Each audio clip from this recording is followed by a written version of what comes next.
Charlie crouched again where the woman's body lay. She looked anxiously up the road for Clay's car, but it didn't appear. At least the vultures hadn't returned. I could just stay in the car until he gets here, she thought. But Charlie didn't move from her spot. This woman had died horribly and had been abandoned in a field. Now, at least, she didn't have to be alone. The more Charlie looked at her, the harder it was to dismiss the resemblance. Charlie shivered. Even though the sun was warm on her back, she was feeling with a cold, crawling dread. Charlie? Charlie spun around to see Clay Burke, then sighed and shook her head. Sorry I got here as fast as I could, he said lightly. She smiled. It's okay. I'm just on edge today. I think that's the third time I've jumped in the air when someone said my name. Clay wasn't listening. His eyes were fixed on the body. He knelt carefully beside it, scrutinizing it. Charlie could almost see him filing every detail away. She held her breath, not wanting to disturb him. Did you touch the body? He asked sharply, not looking away from the corpse. Yes, she admitted. I checked to see if she had the same injuries as the man. Did she? Yes, I think. I know she was killed the same way. Clay nodded. Charlie watched as he got up and circled the woman, dropping down to look more closely at her head and again at her feet. Finally, he turned his attention to Charlie again. How did you find her? He asked. I saw birds, vultures, circling above the field. I went to check. Why did you go to check? His eyes were hard, and Charlie felt a trickle of fear. Surely Clay didn't suspect her. Why wouldn't he? She thought. Who else knew how to use the spring locks? I bet he could come up with a million theories about me. Twisted girl avenges father's death. Acts out psychodrama. Film at 11. He took a deep breath, meeting Clay's eyes. I checked because of the body you showed me. It was in a field. I thought it might be another one. She kept her voice as steady as she could. Clay nodded. The steely expression slipping from his face, replaced by worry. Charlie, this girl looks like you, he said bluntly. Not that much like me. She could be your twin, Clay said. No, Charlie said, more harshly than she intended. She looks nothing like my twin. Clay gave her a puzzled look, then comprehension down. I'm sorry, you had a twin, didn't you? Your brother. I barely remember him, she said softly, then swallowed. All I do is remember him. I know she looks like me, she added weakly. We're right near a college town, Clay said. She's a young white female with brown hair. You're not a rare type, Charlie. No offense. Do you think it's a coincidence?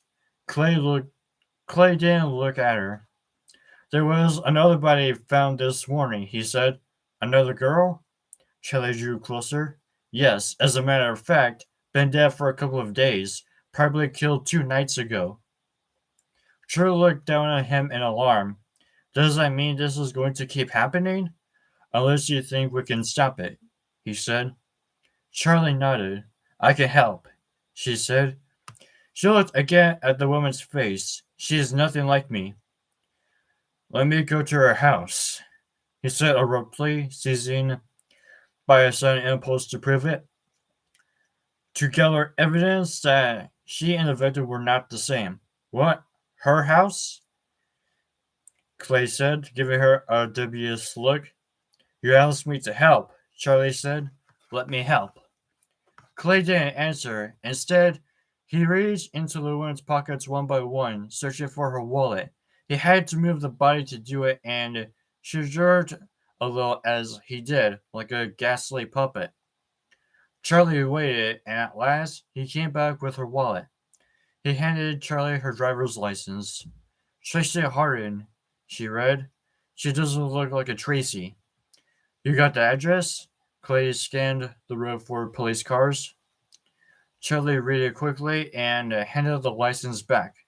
I'm going to give you 20 minutes before I radio this in, he told her. Use it. Tracy Harden had lived in a small town of a back road. Her nearest neighbor's house were visible, but Charlie couldn't imagine they would have heard her scream, if she managed to scream at all. There was a small blue car in the driveway, but if Tracy had been taken from her home, since presumably she hadn't just been wandering through that field, it could easily have been hers. Charlie pulled in behind the car and went into the front door. She knocked, wondering what she was going to do if someone answered. I really should have thought this through. She couldn't be the one to inform a parent, spouse, or sibling of the young woman's death. Why did I assume she lived alone? No one answered. Charlie tried again, and when there was still no response, she tried the door. It was unlocked.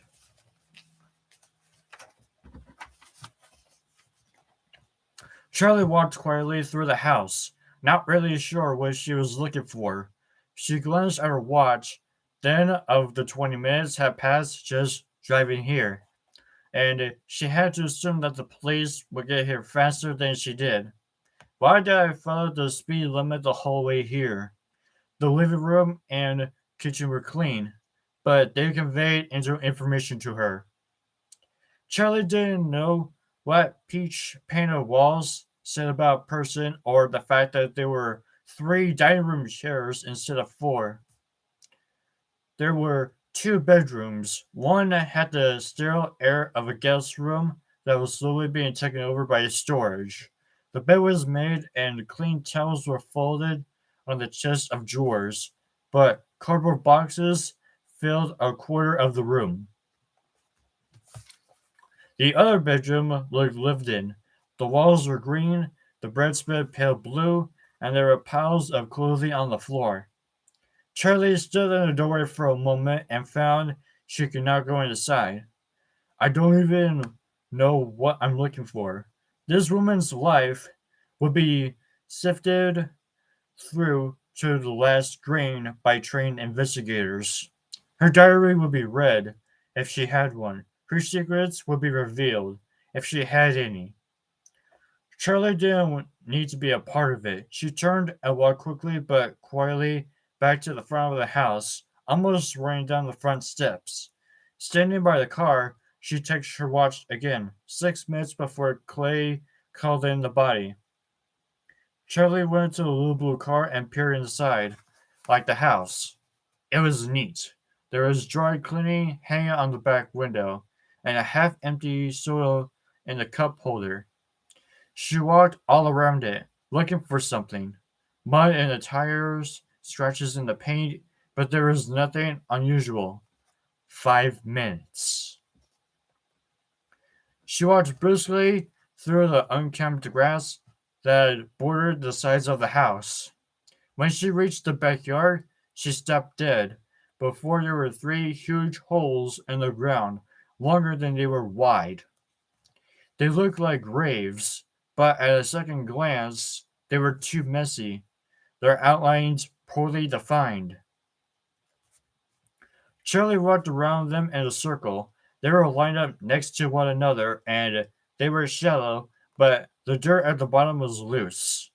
Charlie grabbed a stick off the ground and poked it into the middle hole. It went in almost a foot before it was stopped by a denser soil. The dirt dug out of them was strewn messily all around. Whoever dug the holes had carelessly tossed it everywhere, not bothering to pile it up. 2 minutes. Charlie hesitated for another moment, then lowered herself into the middle hole. Her feet sunk into the loose dirt and she fought to steady herself, catching her balance. It wasn't too deep. The walls came up to her waist. She knew She knelt and put her palm against the wall of the grave, the hole. She reminded herself the dirt was loose here too, and the wall was rough. Something had been hidden here under the ground. The air is growing thin. I'm running out of oxygen, and I would die like this alone in the dark. Charlie's throat seized. She felt as she couldn't breathe. She climbed out of the hole and up onto the grass of Tracy Horton's backyard. Charlie took a deep breath, focusing all her attention on pushing away the panic. When she was free of it, she checked her watch. -1 minute. He's already called them. But something kept her there, something familiar. The loose dirt. Charlie's mind raced. Something climbed out of those. From a distance, I saw him was railing. It would be here in no time. Charlie hurried to her car and pulled out of the driveway, taking the first corner without caring where it would take her. The holes stayed in her mind, the image like a stain.